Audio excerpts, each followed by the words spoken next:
بسم الله والصلاة والسلام على رسول الله وعلى آله ومن والاه وبعد. أشهد أن لا إله إلا الله وحده لا شريك له وأشهد أن محمدا عبده ورسوله. قال النبي صلى الله تعالى عليه وآله وسلم: من نفس عن مسلم كربة من كرب الدنيا نفس الله عنه كربة من كرب يوم القيامة. ومن يسر على معسر يسر الله عليه في الدنيا والآخرة. ومن ستر مسلما ستره الله في الدنيا والآخرة. والله في عون العبد ما كان العبد في عون أخيه. رواہ مسلم فی کتاب الذکر والدعاء. معزز و مکرم حاضرین، آپ کے سامنے صحیح مسلم 2699 نمبر کی روایت پیش کی گئی، جس کے راوی حضرت ابو ہریرہ رضی اللہ تعالیٰ عنہ ہیں۔ فرماتے ہیں کہ نبی کائنات علیہ الصلوۃ والسلام نے فرمایا: من نفس عن مسلم قربۃ من قرب الدنیا نفس اللہ عنہ قربۃ من قرب یوم القیامہ، کہ جو انسان اپنے بھائی کی دنیاوی تکلیفوں میں سے، دنیاوی مصیبتوں میں سے کوئی مصیبت دور کرتا ہے تو اللہ تبارک و تعالی اس کی قیامت کے اندر آنے والی تکلیفوں کو دور کر دیتا ہے۔ اسی طریقے سے اللہ کے نبی صلی اللہ علیہ وسلم نے فرمایا: وَمَن يَسَّرَ عَلَى مُعْسِرٍ، جو کسی تنگ دست آدمی، پریشان حال آدمی کی مصیبت کو دور کرتا ہے، اس پر آسانی کرتا ہے، تو اللہ تبارک و تعالی اس کے اوپر دنیا و آخرت دونوں جہان میں آسانی پیدا فرمائے گا۔ اور وَمَن سَتَرَ مُسْلِمًا سَتَرَهُ اللَّهُ فِي الدُّنْيَا وَالْآخِرَةِ، جو مسلمان اپنے بھائی کی دنیا کے اندر پردہ پوشی کرتا ہے، اس کی غلطیوں کو نظر انداز کر دیتا ہے، تو اللہ تبارک و تعالی قیامت کے دن اس کی غلطیوں کو نظر انداز کر دے گا اور اسے اگنور کر دے گا۔ اسی طریقے سے اللہ کے نبی صلی اللہ علیہ وسلم نے فرمایا: واللہ فی عون العبد ما کان العبد فی عون اخیہ، اللہ تبارک و تعالی اپنے بندے کی مدد میں اس وقت تک رہتا ہے جب تک کہ بندہ اپنے بھائی کی مدد میں رہتا ہے۔ یہ اس حدیث کا مطلب یہ ہے کہ جو انسان، حدیث کے پہلے ٹکڑے میں فرمایا گیا کہ جو انسان اپنے بھائی کی دنیا کی تکلیف میں سے کوئی تکلیف دور کرتا ہے، آپ کا بھائی پریشان ہے، آپ کا بھائی بیمار ہے، آپ کا بھائی دنیا کے کسی بھی ٹینشن میں ہے، آپ کو پتہ چلتا ہے، آپ اس کی بیماری کو دور کر دیتے ہیں یا اس کی بیماری کا علاج کروا دیتے ہیں اور اس کے ٹینشن کو دور کر دیتے ہیں، تو اللہ تبارک و تعالی قیامت کے دن آپ کے اوپر جو سب سے بڑا ٹینشن ہے، یعنی جہنم کا ٹینشن، اس سے خطرناک ٹینشن کسی کو نہیں ہو سکتا ہے، اللہ تبارک و تعالی قیامت کے دن اس ٹینشن کو اور اس بیماری کو ہم سے اور آپ سے ہٹا دے گا۔ اسی طریقے سے اگر کوئی انسان، اللہ کے نبی صلی اللہ علیہ وسلم نے فرمایا کہ کوئی انسان اپنے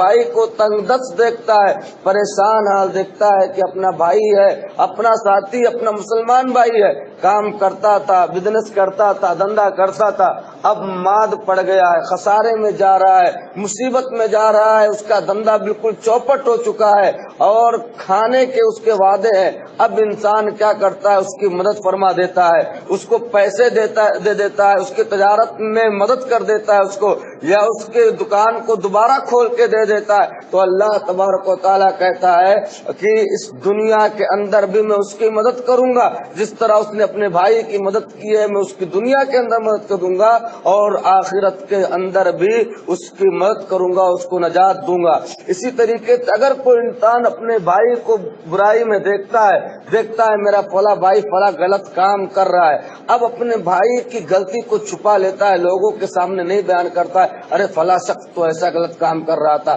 ابھی رمضان کا مہینہ ہے، کچھ لوگ روزہ اگر چھوڑتے بھی ہوں گے، اللہ نے ان کو توفیق نہیں دی ہے، تو ہم اور آپ کیا کرتے ہیں؟ ارے وہ تو روزہ نہیں رکھتا ہے، کھلے عام سب کے سامنے بیان کرتے ہیں اللہ کے بندو اس طرح آپ کے کرنے سے کیا ہوگا، وہ جری ہو جائے گا اور کھلے عام ابھی تو چپکے سے کھا رہا ہے، آپ کے سامنے آ کر کھائے گا اور پیے گا۔ اس طرح اصلاح کا طریقہ نہیں۔ آپ دیکھتے ہیں میرا بھائی غلط کام کر رہا ہے، میرا بھائی برا کام کر رہا ہے، روزہ نہیں رکھ رہا ہے، آپ اس کو چپکے میں لے جاؤ، اکیلے میں لے جاؤ، اسے سمجھانے کی کوشش کرو، اسے بتلاؤ کہ روزے کی فضیلت کیا ہے، روزہ چھوڑنے کا انجام کیا ہے، نہ کہ اسے لوگوں کے سامنے بے عزت کیا جائے، بلکہ اس کی اصلاح کی کوشش ہونی چاہیے۔ اور مسلمان کسی کی بے عزتی نہیں کرتا ہے، مسلمان لوگوں کی اصلاح کرتا ہے۔ من ضار مسلمن ضارہ اللہ، جو انسان کسی مسلمان کو تکلیف پہنچاتا ہے اللہ اسے تکلیف پہنچاتا ہے، جو مسلمان کسی کے اوپر تنگی ڈالتا ہے، پریشانی ڈالتا ہے، اللہ اس کے اوپر تنگی ڈال دیتا ہے۔ تو اس لیے اصلاح کا پہلو ہمارے اندر ہونا چاہیے۔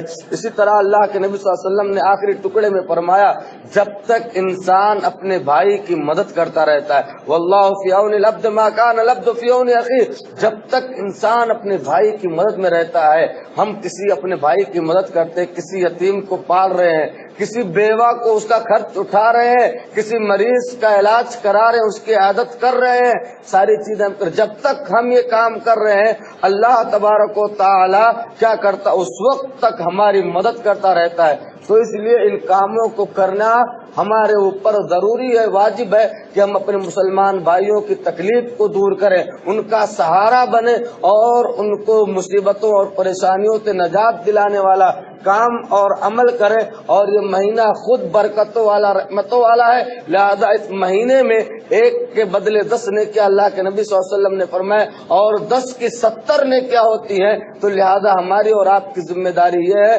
کہ ہم اس مہینے کے اندر خصوصاً، عام مہینوں میں تو کرتے، اس مہینے کے اندر خصوصاً ایسے لوگوں کو تلاش کریں جو مصیبت میں، پریشانی میں، جو بیمار ہیں، علاج نہیں کرا پاتے ہیں، ان کے علاج کا سامان مہیا کریں اور ان کی پریشانی کو دور کرنے کی جو ہے کوشش کریں۔ اللہ تبارک و تعالیٰ سے دعا ہے کہ بار الہ تو ہم تمام لوگوں کو کہنے اور سننے سے زیادہ عمل پیرا ہونے کی توفیق عطا فرما، اور اے بار الہ تو ہم تمام لوگوں کے رمضان مبارک کے مہینے کے برکات کو سمیٹنے کی توفیق عطا فرما۔ آمین۔ تقبل یا رب العالمین، وآخر دعوانا ان الحمد للہ رب العالمین۔